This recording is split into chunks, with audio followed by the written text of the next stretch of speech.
देखिए, आज भारत दुनिया के उन देशों में है जहां विकास तेजी से हो रहा है और महंगाई दर नियंत्रण में है।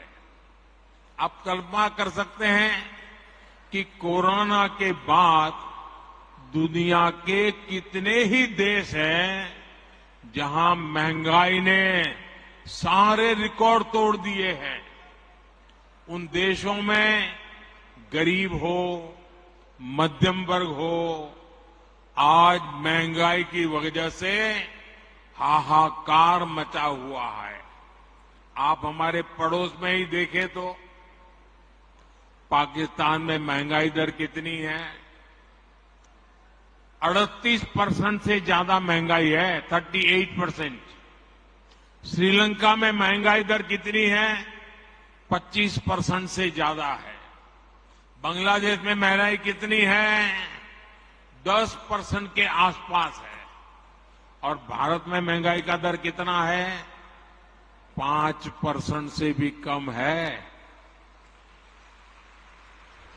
यानी कोरोना के बावजूद, इतने समय से चले जा रहे युद्ध के बावजूद भारत में हमने महंगाई को बेकाबू नहीं होने दिया है।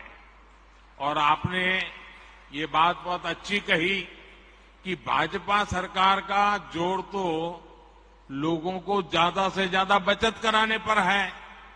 अब जैसे मोबाइल डेटा का उदाहरण लें, आज हर भारतीय हर महीने करीब करीब 20 जीबी डेटा इस्तेमाल करता है। आप मोबाइल फोन का उपयोग करते हैं, 20 जीबी डेटा। अगर 2014 से पहले जब हमारे देश में कांग्रेस की सरकार थी, उस समय 1 जीबी डेटा अगर आप उपयोग करते थे तो उसकी कीमत लगती थी 300 रुपया, करीब 300 रुपया। उस हिसाब से अगर आज आप देखते तो आपका मोबाइल का बिल हर महीने कम से कम 6,000 रुपया महीने आता। अगर 2014 वाली कांग्रेस की सरकार के हिसाब से देखें तो आज मोबाइल का फोन एवरेज आपका 6,000 रुपया आता। लेकिन भाजपा सरकार ने डेटा को गरीब के लिए बिल्कुल सस्ता कर दिया है। इसलिए अब आपका मोबाइल 20 जीबी डेटा के लिए उसको कितना देना पड़ता है? मुश्किल से 200-300 रुपया देना पड़ता है। मतलब कि आपका करीब 5,000 रुपया हर महीने बच रहा है। जिसके भी पास मोबाइल है, करीब 5,000 रुपया बच रहा है। आप गांव के लोगों को समझा सकते हैं कि मोदी सरकार होने का मतलब क्या होता है। एक और उदाहरण देता हूं मैं आपको, एलईडी बल्ब का। जब कांग्रेस के समय के ये जो लट्टू होते ना, ये एलईडी बल्ब 300-400 रुपये में बिकता था। 300-400 रुपया। आज बीजेपी सरकार में एलईडी बल्ब की कीमत हो गई 50-60 रुपया। कहां 300-400 और कहां 50-60। और बीते वर्षों में जो करीब 40 करोड़ सस्ते एलईडी बल्ब दिए गए, उसकी वजह से गरीब और मध्यम वर्ग का हर साल जो बिजली का बिल था वो करीब 20,000 करोड़ रुपया कम हुआ है। ये 20,000 करोड़ रुपया लोगों के जेब में कहीं न कहीं बचा है। किसी का 100, किसी का 200, किसी का 500। आपने प्रधानमंत्री भारतीय जन औषधि परियोजना यानी पीएम बीजेपी के बारे में भी सुना होगा। आप दवाई की दुकानें, जन औषधि दुकानें देखा होगा आपने। आप पोलिंग बूथ में जाइए ना, लोगों को जरूर जन औषधि दुकान वाला जरूर बताना। आज जन औषधि के स्टोर में उत्तम से उत्तम प्रकार की दवाई सस्ते से सस्ते में मिलती है। इस स्टोर की वजह से गरीब का करीब 20,000 करोड़ रुपया बचा है।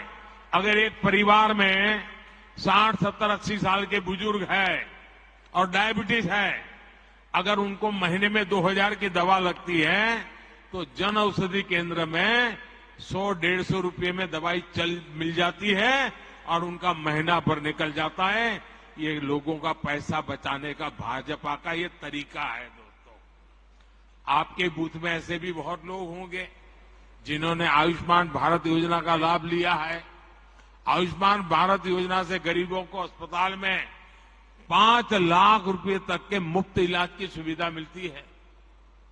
इस योजना की वजह से करीब करीब 5 करोड़ लोगों ने अस्पताल में भर्ती होने के बाद अपना इलाज कराया और 1 पैसे का खर्च नहीं हुआ है।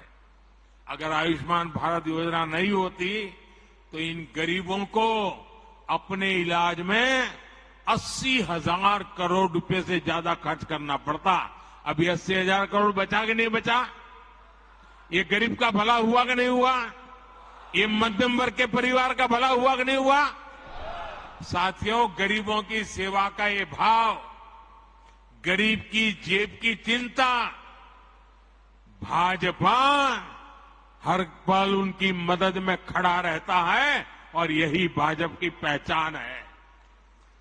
लेकिन विपक्ष की पार्टियां कैसे गरीब और मध्यम वर्ग की जेब काट रही हैं, ये भी देश के लोगों को बताना चाहता हूं। ये विपक्षी लोग पेट्रोल की कीमतों पर बहुत हाय तौबा मचाते हैं। देश के लोगों को राहत देने के लिए केंद्र सरकार ने 2 साल में 2 बार एक्साइज ड्यूटी कम की है। लेकिन ज्यादातर राज्यों में जहां बीजेपी सरकार नहीं है, वहां इन राजनीतिक दलों ने इस कटौती का लाभ जनता में ट्रांसफर नहीं किया है। इन राज्यों ने अपने स्टेट का वेट बढ़ाकर जनता से वसूली का अभियान चालू रखा है। आज यूपी, गुजरात, हरियाणा, उत्तराखंड, जहां भाजपा सरकार है ना, वहां पेट्रोल की कीमत 100 रुपये से कम है।